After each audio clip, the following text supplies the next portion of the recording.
Welcome. I am back. I am back from Cartagena. It's been a couple interesting trips that I've taken the last month, and they've been so interesting that I decided to make a video exactly about my experience and about something that I learned in these two trips that are symmetrical in a lot of ways, except that they are not. One of them is 3.5 hours, and the other one is a 6-hour flight. So I want to talk about that real quick as soon as I get it working. Great. So the whole topic of video is travel often, and I said often. I did not say far. And what do I mean by that? I mean that I had a very particular experience in this couple of travels that I've taken in the last month or so.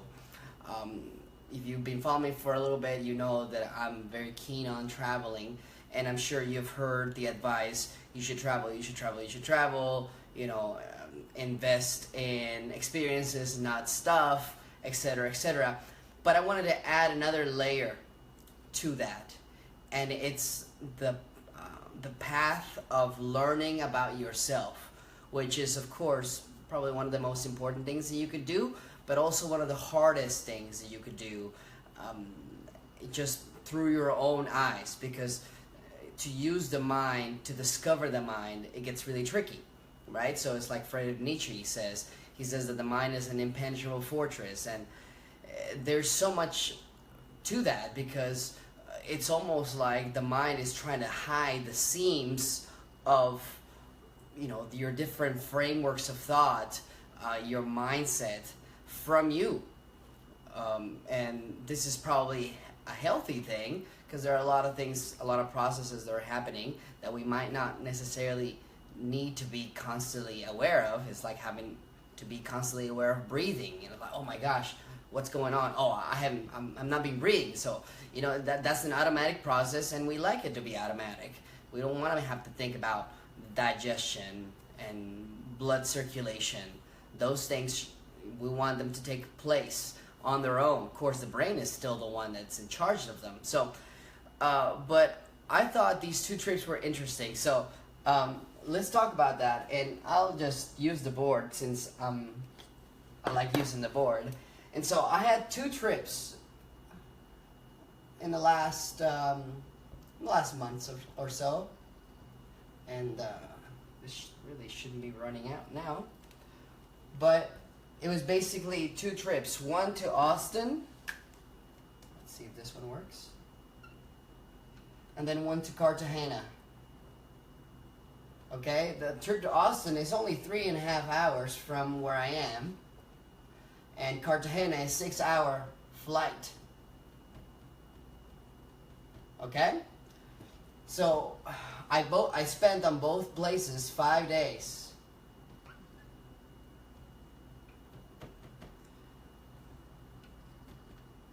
So this was the cool thing, that they were very similar, but they were different because one was a lot farther than the other one. But this was kind of interesting. There's basically two lessons that I got from this, and that I wanted to share with you today. And first lesson, I'm always keen on traveling and being in different environments, because when you're in different environments, when you meet different people, your mind literally works differently. And now, why is that? Well, when you're around a familiar environment, like right now I'm in my apartment, my apartment's layout doesn't change that often. Really, it doesn't change at all. So everything is kind of the way it is. So my brain is able to put all these little things that I see into memory. And then whatever it is that I'm doing, my brain will just recall those things from memory, so it doesn't have to keep processing those. So, this is sort of a natural thing, because the amount of information we get bombarded every day through our senses, it's staggering. So if your brain had to reprocess every bit of information that you get, you'd be overwhelmed. So, however, when you travel, your brain is forced to have to perceive anew these things that it knows not. So, in other words, you're going to be in environments that your brain does not have stored in memory. So your brain is having to perceive it, and so your brain is actually working differently, is more active, and is worried about, that's why a lot of times when you're traveling, you may get tired, more tired than when you're in a place that you're already familiar with. So this is factor number one. That's very important. Now, when these things happen, and this happened to me in the Austin trip and in the Cartagena trip, I thought this was kind of interesting. So, because every once in a while, because your brain is working differently, when you're faced with these new scenarios, when you're meeting new people, when you are in unfamiliar situations, you'll get these little hunches, these little feelings that you need to make a note of. And this is exactly what I'm making a note of. And I thought this was very interesting. In my case, though, a lot of my self-learning and self-decoding has to do with very dark things, very negative things that has to do with my story, which I will be telling very soon. I'm putting together a whole thing about my story because I think it might encourage a lot of people. And so, but I started feeling a lot of things in both trips, in different scenarios, in different places. People will be talking and I will be meeting them, and then I'll start feeling things. And a lot of times you might feel stuff in your body before you feel it anywhere else. So you might take a note of that. I start feeling sometimes in my shoulders get tense. I just get, my breathing gets really short, really just very throat breathing instead of really taking it in, just little things like that. And I start realizing that these are sort of physical symptoms, physical sensations to an underlying emotional issue that is happening. But it just happens, just little flashes, and then your mind will tend to sort of cover those things up and go, oh no, that's okay, don't worry about that. But those are the types of little glimpses that you want to make a note of. Is one of the reasons why journaling is very, very important. Because again, your mind, your own thinking will trick you into believing all kinds of things that are consistent with your own self-image, whatever that might be, which if it's a good one, then great, but if it's not, then it's probably not going to serve you, and also consistent with the way that you see the world, whether that is an accurate representation of how you see the world and or not. And so this is very important to be able to pick up on these things and start to really analyze them, and the best way to analyze them is to write them down. Because if not, again, your mind will sort of trick you into, rationalize all kinds of things, and it will do it faster than you can analyze them yourself. So it gets really tricky. So it's better to write it down, because the act of writing it down will slow the whole thing down, and then you'll be staring at your own thoughts in a blank piece of paper or whatnot. And you'll be able to really phase that to the truth. Is it what I'm feeling right now as a result of what I'm thinking? Is this accurate for whatever the situation may be? So that's tip number one. So I'm saying travel often, not far. It doesn't have to be far. It could be as little as 3.5 hours from where you live. It could be even less than that. As long as you are in an environment that is different, that you're going to meet people that you've never met before, and you're going to be doing things that you've never done before, or in places that you've never been before, again, your brain will already be working a lot different than in your sort of home-based environment.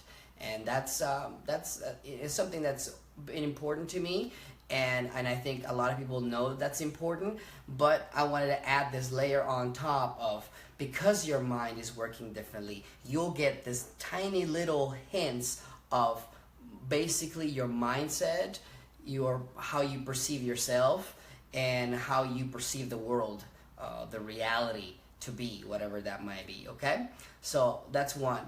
Now, the number two thing that I got out of this was the very people that I met at these two different trips.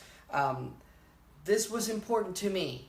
This was very key because the people that I met were not necessarily, let's say, academic.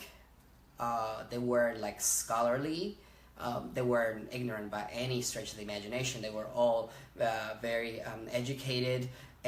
But what really struck me, and this is of course a generality, not everybody had this ingredient, but I kept seeing it, and I thought, as I was involved in the situation, as I was having these conversations, as I was getting asked these questions, I made a mental note of that, and I thought, that's interesting. This is a strange feeling, and so I made a note of it. And what was that? The people that I've met, a lot of them were traveled a lot themselves. And for example, I met a couple that were Italian. They actually lived in Melbourne for a time, and then now they live in London. And I met them very casually at a rooftop of a house in Cartagena, in the old city. It's very, very beautiful there. If you guys haven't been, I definitely recommend it. It's very colonial. It's a city with walls all around. It's a lot of it. It's as old as 16th century, 17th century construction. I think some of it even before that. So definitely very beautiful. And I met them, and they were very relaxed. They were very. But what really struck me was the depth of. It was a sort of wisdom. It was a sort of awareness of depth. And this is something that I've criticized before on other environments that I've been, because a lot of people, we have expertise on whatever we have expertise at, right? Whatever we studied, whatever our job may be, whatever thing that we've done for a long time, we sort of know that it's its own world, and it has like this depth of things, of knowledge. But sometimes what we forget is that likewise, the other things that are around, other fields of study, other people's jobs, other people's hobbies, those things also have their own depth, and that can be just as deep as where our domain expertise is, or even more sometimes. And so, but sometimes we forget. We think, well, what I know has depth, but what these people know it's not that complicated. That's kind of easy, and it's really not. And it's sort of like a little silly to assume that what we know is what has depth and nothing else does. And so, but what I got from a lot of the people that I met, that they might not have had as deep domain expertise on the things that maybe I did. Maybe they were interested in other kinds of things, but they had an awareness of this depth, and they sought to get to know, well, really, how deep is that pool? What do you do on X, Y, or Z? Or what do you think about this or that? And the way they listened, and the way the questions they asked, I thought that was very key. Again, it's a difference, I guess, between being educated and being instructed. We can be instructed on many things, but really to be educated, it's almost like just the fact that they traveled, and just the fact that they are exposing themselves to these different kinds of situations and these different kinds of environments, and meeting these different kinds of people, and such a variety, and also openness to do so, made them that much smarter, that much wiser, that much more empathetic. And I thought that was quite striking. So the benefits are there.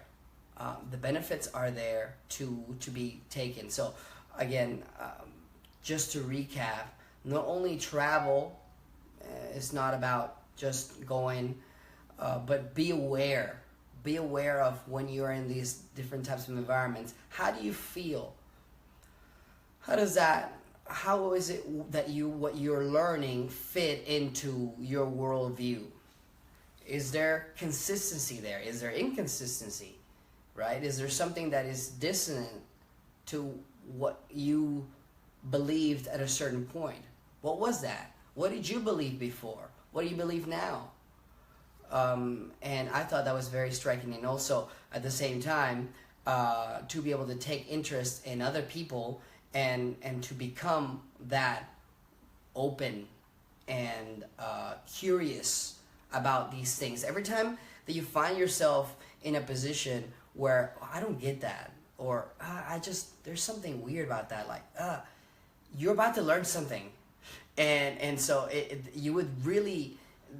I also met some people that traveled quite a lot that who have not accrued these benefits, and who've almost have became more closed instead of more open.